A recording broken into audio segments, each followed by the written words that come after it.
The future is always unknown. Like, we just went through pandemic and it's still somewhat with us. What's the one thing that you can give the audience today that could help them prepare for stuff that are unknown, things that may come up that they may not be thinking about? The biggest thing I saw was it caught a lot of entrepreneurs off balance. And what I mean by that is they really didn't have their financial in order.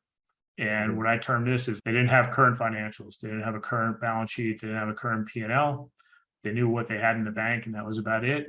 And that they didn't know what their cash was going to be like. They didn't know who they could keep, who they needed to let go in face of the pandemic. They essentially didn't have a plan because they didn't know exactly where they stood going into it. And why that was important. One is we saw with the P money, the EIDL, certain grants that were given. Like these things, certain financial information needed to be provided. And it was a struggle we helped a lot of entrepreneurs who weren't our clients just get through the hardships and who eventually became clients. But right now, you don't know what's going to happen. I don't know what's going to happen. I know at least my algorithm on YouTube shows me that the world's going to end tomorrow, but nobody knows. The one thing that you reminded me of is that there's always an opportunity.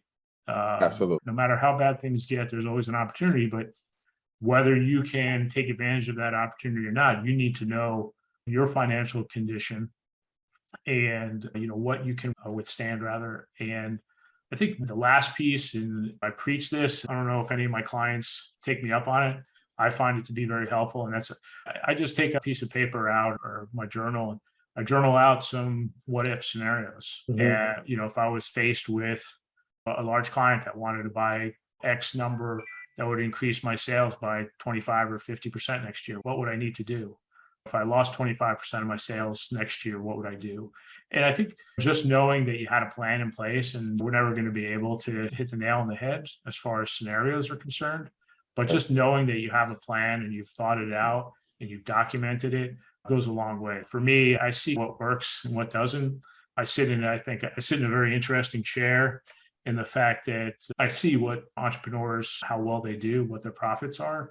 And so I can tell whether somebody can afford the exotic car and somebody's rented it.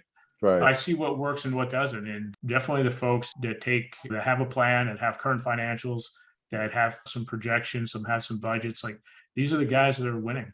For me, it's very important. I know, hey man, it's not the sexiest topic in the world, but it is one of the major legs in the stool that helps you make the impact on the world that you want to make.